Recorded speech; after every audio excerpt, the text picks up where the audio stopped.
সুপ্রিয় শিক্ষার্থীবৃন্দ, আসসালামু আলাইকুম সবাইকে। ব্ল্যাকবোর্ডের পক্ষ থেকে সবাইকে স্বাগতম। আজকে আমরা পদার্থবিজ্ঞানের দ্বিতীয় পত্রের চ্যাপ্টার 3 চলতরিতে একটি গুরুত্বপূর্ণ অংশ কার্শফের সূত্র নিয়ে আলোচনা করব। 1945 সালে জার্মান বিজ্ঞানী কার্শফ মূলত এই সূত্রটি দিয়েছিলেন জটিল বর্তনী সলভ করার জন্য। আজকে আমরা এই সূত্র সম্পর্কে ডিটেলস ভাবে জানব। তো এই সূত্র প্রধানত দুটি অংশে বিভক্ত। প্রথম সূত্রটা হচ্ছে কার্শফের প্রথম সূত্র বা তড়িৎ প্রবাহের সূত্র, যেটাকে আমরা বলি কেসিএল। কেসিএল মানে হচ্ছে কার্শফস কারেন্ট ল। এখন এই সূত্রটাতে আমরা দেখতে পাচ্ছি, এই সূত্রটা হচ্ছে একটি সার্কিটের কোনো বিন্দুতে মিলিত কারেন্ট সময়ের বীজগাণিতিক যোগফলের শূন্য। একটি সার্কিটের কোনো বিন্দুতে মিলিত কারেন্ট সময়ের বীজগাণিতিক যোগফল কি? শূন্য। অর্থাৎ যে কোনো একটা সার্কিটের আমরা যদি দেখি তার টোটাল তড়িৎ প্রবাহের সমষ্টি অর্থাৎ summation of I equals to কত আসবে? 0 আসবে। সামেশন অফ আই কত আসবে? 0 আসবে।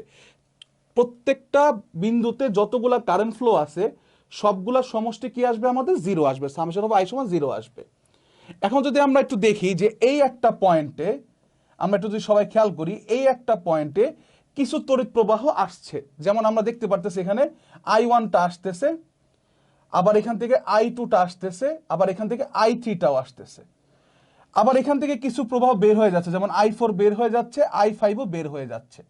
তো আমরা বোঝার সুবিধার জন্য আমরা এইভাবে মনে রাখবো যে আগত প্রবাহটাকে আমরা প্রকাশ করব হচ্ছে প্লাস দিয়ে, আর নির্গত প্রবাহকে প্রকাশ করব আমরা মাইনাস দিয়ে। আগত প্রবাহকে প্রকাশ করব প্লাস দিয়ে, নির্গত প্রবাহ প্রকাশ করব কি? মাইনাস দিয়ে। আমি যদি এই পয়েন্টে কার্শফস কারেন্ট লটা যদি আমি অ্যাপ্লাই করতে চাই, তাহলে আমরা লিখতে পারি এখান থেকে যে সামেশন অফ আই সমান হচ্ছে আমাদের 0। সামেশন অফ আই সমান 0। তাহলে দেখি কোন কোন প্রবাহগুলো আসতেছে। তাহলে আমরা দেখতে পাচ্ছি এখান থেকে I1 আসতেছে, তাহলে আমি লিখতে পারি I1 আসতেছে, এই জন্য I1টা কি আসবে? প্লাস। আবার I2 আসতেছে, এই জন্য এটাকে কি বলবো আমরা? Plus I2। তারপর I3ও আসতেছে, এই জন্য এখানে কি হবে? Plus I3।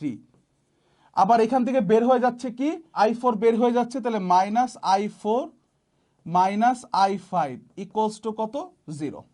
এই হচ্ছে আমাদের কার্শফের প্রথম সূত্র বা কেসিএল অ্যাপ্লাই করার নিয়ম, যে কোনো একটা বর্তনীতে টোটাল তড়িৎ প্রবাহের সমষ্টি 0, আগত প্রবাহগুলোকে প্লাস দিব, নির্গতগুলোকে কি দিব? মাইনাস দিব।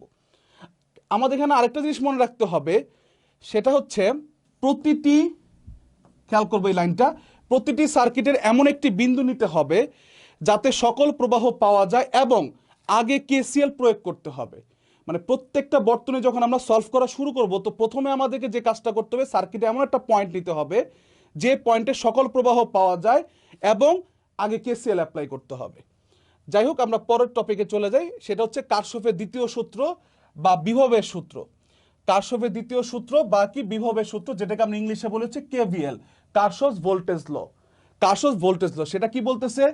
কোনো বদ্ধ বর্তনীতে সকল নিট ভোল্টেজ 0, টোটাল ভোল্টেজের মানটা কি আসবে? 0 আসবে। অর্থাৎ আমি যদি একটা সার্কিট ড্র করি, এই যে এটা হচ্ছে একটা সার্কিট, এই সার্কিটের টোটাল ভোল্টেজের সমষ্টি কি আসবে? আমার 0 আসবে। অর্থাৎ সামেশন অফ ভি সমান 0 আসবে।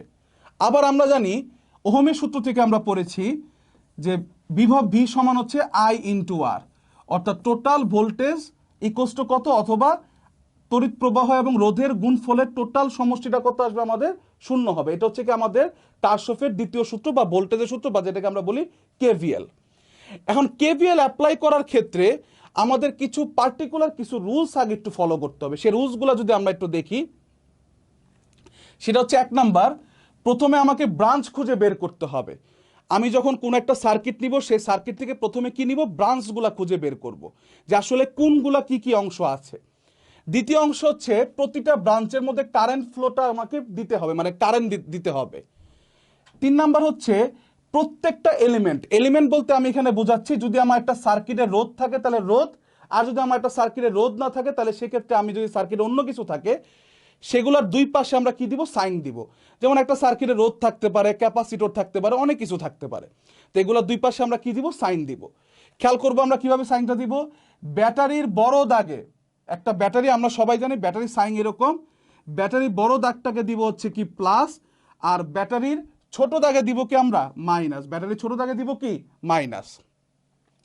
রোধের যেদিক থেকে প্রবাহ ঢুকবে সেদিক কি প্লাস, উল্টো দিক মাইনাস।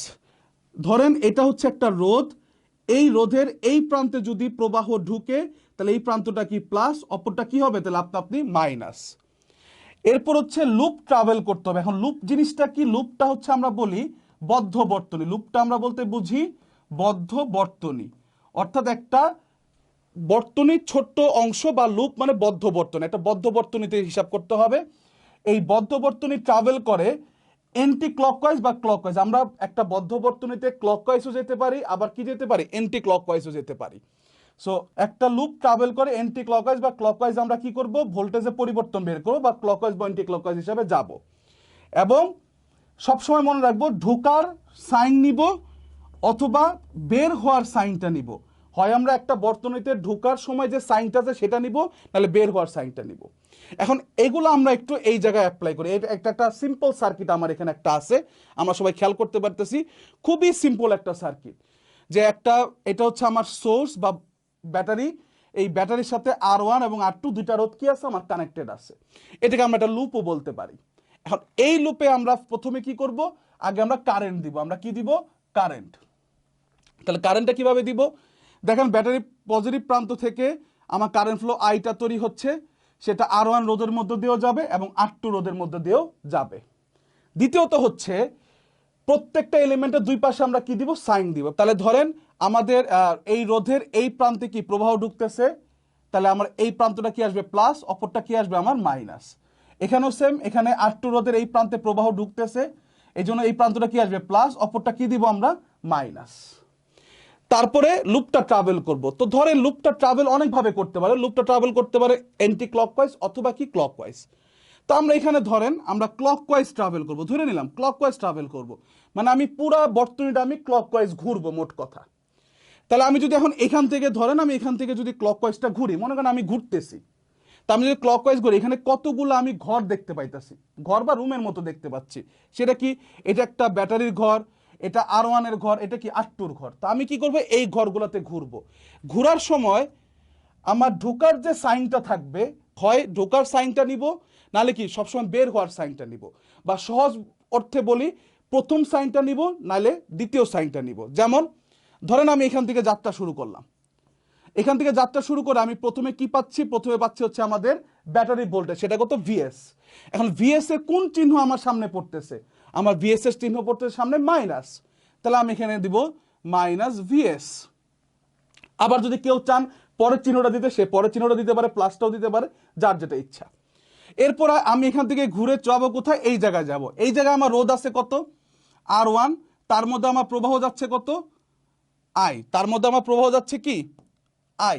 তো এখানে আমরা দেখি এখানে প্রথম চিহ্ন আমি যদি এইভাবে যাই, প্রথম চিহ্ন কি পড়তেছে আমার প্লাস, পরের চিহ্ন কি পড়তেছে মাইনাস। তাহলে এখানে আমরা কি দিব, আমরা প্রথম চিহ্ন যদি দিই তাহলে দিব হচ্ছে প্লাস।